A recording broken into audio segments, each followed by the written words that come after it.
will now do for you my impression of Bob Lacey.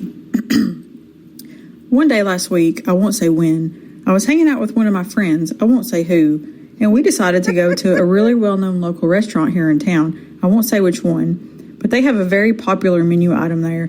I won't say what it is, but everyone loves it. My mouth is watering right now. Anyways, put down your phone, pay attention to the road, and turn up the John Fogerty. Good luck to you.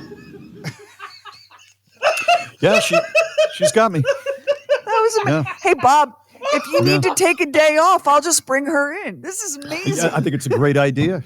My God. Oh, my God. Yeah, she got me. I admit it. Well, Rich speaking of things you've gone, places you've gone and things you've eaten, we've talked about it amongst ourselves, but there's a couple things that you did last weekend that we have not talked about on the show. Would you like to share some of that? Please share with us. Definitely tell us about overall, that the Mad Magazine thing that you went to that I saw on Facebook. I'll do that in a little bit, but overall, it was a very good trip. A friend of mine had a memorial service at his house for his older brother, and I knew his older brother briefly when I was like around, 12 years old. So I decided to go, and I would see a couple of other friends. So I booked. Mary had friends coming in, so she couldn't go with me. So I booked a hotel. Most of the trip went well. It did not start out well. I got off the plane at Bradley Airport in Hartford and started driving to Mystic, Connecticut, which is a charming seacoast town. It has a seacoast museum. It's like stepping back into the 1700s. It's very nice. And I booked a medium-priced hotel. It's a national chain. I won't say which one.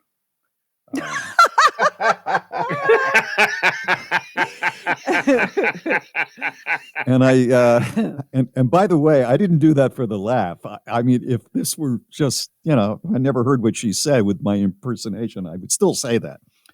And so I get in there and I go up to the room, and the first thing I always do, because Mary does this, is pull the bed sheets back and make sure there's no bugs in there, right? So I'm doing that, and I'm noticing that the sheets are overly soft and kind of wrinkled, and it looked like somebody slept in them.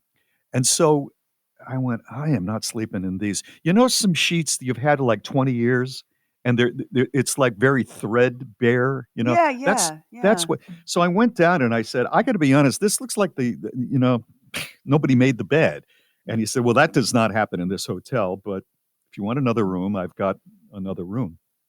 I went, that'd be great. He said, we don't have much. We're busy. I'll give you the handicap room. It's bigger, it's fine. I said, I don't care. That's fine. So I go up to it and I'm ready to go to bed. And I start to close the blinds, and they have those two metal sticks that you pull together. And one of them is jammed and it won't close. So the window will be open. And in the Northeast, this time of the year, the sun is up at about 3 a.m. And I know that's not going to be good. So I called down. The guy comes up, the same guy at the desk. He's the only guy working. And he's trying to get it. And he said, I can't get it. I said, what am I going to do? He said, I'm going to go find a safety pin. $275 a night. And he's getting a safety pin. And so he comes back and he safety pins it. And he said, we'll have the engineer up here tomorrow. So as I go up for my day, I stop by the desk and I said, one of your colleagues said that it was going to be fixed. I come back, it's not fixed. I call down there and I said, I still can't close my drapery. And different guy at the desk says, oh yeah, that's been that way for a couple of weeks. I said, you're kidding me. It wasn't fixed, but knowing that, they gave me this room where the blind, he said, yeah. I said, and then the guy said, yeah, we've been talking about that. Do you still have the safety pin? We can send someone up. I said, I think I can. I'm not mechanically oriented, but I'm going to take care of it myself. It's the stuff we wouldn't, couldn't, shouldn't do on the regular show. The Oddcast on the free Bob and Sheri app. Something very special happened to Lamar over the weekend. You guys, Lamar got his wings from American Airlines. Yay! Round of applause. Yes, What does that mean? yes. What does Well, that it's an mean? You got exciting his wings? story, Lamar. Why don't Yeah, you tell everybody yeah. how you earned your wings with American Airlines? Well, I got on the plane and I've got a carry-on, and so I was going to put it up in the thing, and the flight attendant said, you know, wheels first, and so I said, okay, no problem. So I flipped it up, wheels first, slid it in, put it up on its side, just perfect. And the flight attendant said, "Oh, you did that really, really well. I tell you what, I'm going to get you some wings and I'm going to get you a trash bag and you can be my assistant for the flight." And I'm like, hello, I have Wow. just been hit on by a flight attendant. It was really cool. It was really cool. I think his name was Bill or Bob or whatever his name was. You think he was hit? You think he was hitting on Oh, you? Oh, he Oh, was yes, hitting on him. yes, He yes. was. Because we Lamar, hadn't even left see, the. Look, Go ahead, what go ahead, Lamar Sheri. doesn't realize is that he's a sweet talking Southern bear. And there is a kind of man that is attracted to that. Yes, he was definitely flirting with Lamar. Definitely. Really? Wow. Before we left the ground, he comes sliding by and he dropped them wings on the. I had the plate little tray down. Trey. He dropped the Mhm. wings down there. He goes, "There's your wings. I'll get your bag later." Wow. So Did you get a free he was- drink? Did you actually help him? Oh, or anything? No. This was a courtship situation here. As they were handing out the water and stuff and the drinks and whatever, and he said, "Can I get you something?" And I said, "Yeah, you got any bourbon on that tray?" He reached down and got 2 mini bottles, set them on the thing. He goes, "Do you need anything with that?" I said, "Just a cup." You are a Yeah, it cheaper was- date than I thought. When you get right down to it. I'm Hey, a listen, couple guys. rows behind Lamar, and I'm like, Yeah. okay, first of all, Lamar just found love and he's having bourbon. It's breakfast time. Like, what are we doing? Like, clearly, I am living not the right way. I am not living my best life. Yeah. Yeah. So Lamar Yeah, earned it his was great. wings. I I was did. super proud. I got him. It was good. It was. I Really have only nice. been hit on by a flight attendant one time in my life, and it was a female, and we had just begun doing the show, and I was carrying a magazine, and I was going to go through the magazine and I forget where we were going, but look for some stuff to talk about. So I sit down, and she comes over and says hello, and we start talking a little bit. I went, wow, this is unusual. I'm usually not hit on by anyone, let alone, and she's a very attractive flight attendant. And then she said, let's see what you're reading here. And it was Men's Health. And she looked down at it and she went, oh, and that was it. She was gone. There was something about Men's Health that just said, I know who this guy is. Well, you know what? No woman wants to hook up with a man that spends 6 hours a day on his abs. There's no time left for Do you think anything that's what it else. is? You may be right. And I Yeah. just read again a thing the other day that by far most women are attracted to a guy with more of a dad bod than a Men's Health sort of physique. Do you think I that's told- true? Why would I that be? think the guy that wrote that article had a dad's body. Had a dad's bod? Yeah. I You may told be you. right. I told you guys that I guested on a podcast hosted by a guy that used to be one of the editors of Men's Health magazine. And he told me once Men's Health figured out that cover stories about abs sold every month, it was like Cosmo. Every month was a new spin on how to get your abs. And it was just I like, believe that. just like Cosmo. It's it a was just, cliche. yeah. It's a cliche that's the cover story on that magazine. I know. But it sold. Yeah. But you know what, as Lamar taught us, if you a sweet talking bourbon drinking bear, you don't need no abs. It's Bob and Sheri. I made such a mess last night trying to recreate a cocktail. I'm usually just like, I'll just have a glass of wine. Every once in a while I get wild and have like a Tito's and soda, but usually I'm just like a glass of wine. But Lamar and I were out of town together for a brief whirlwind weekend conference in Phoenix. And at the end of the day, we had gone to so many presentations and had looked at so many different data things, and we were just fried to a crisp. So there was a restaurant in the hotel where we were, and we get there and they have smoked margaritas. And one of them was like hyacinth and passion fruit and black salt And habanero. and habanero and Yeah. and Lamar said, "Did you read the description? That sounds pretty good. I think I'm having that." I said, "You know what? I think I'm having that too." So we give our drink order without any idea of what we have just ordered. And what arrives at the table like 10 minutes later is this person. And in each hand, she's carrying this wooden slab that is covered by an enormous glass like bowl, like a like you might see a plant in an old Victorian picture, like a cloche. Like Right. and inside these sealed glass domes, all you can see is swirling smoke. It looked like something from a Harry Potter movie, like a potion from a Harry Potter movie. And she sets them down on the table and she said, "Did you order the El Matador margarita?" And Lamar and I are like, "We certainly did." And she said, "Behold."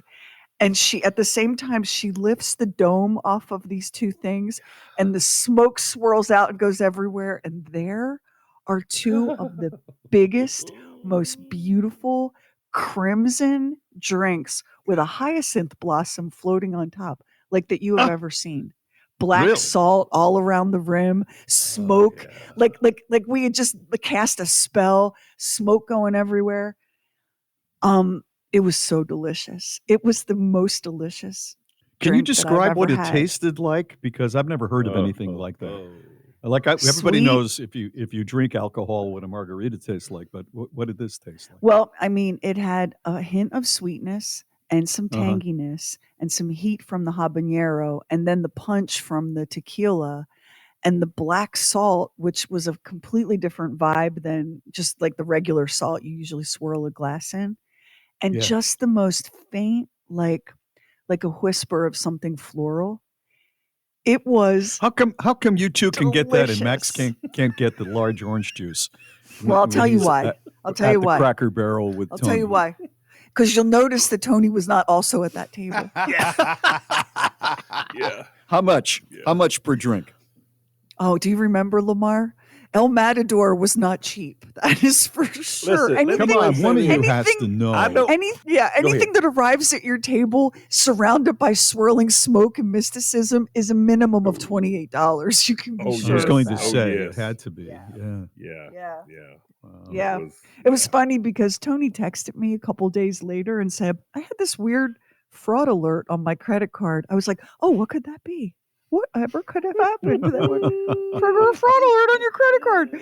Sign up for our newsletter. We never spam you. Never did. Get Bob and Sheri exclusives. Just go to bobandsheri.com.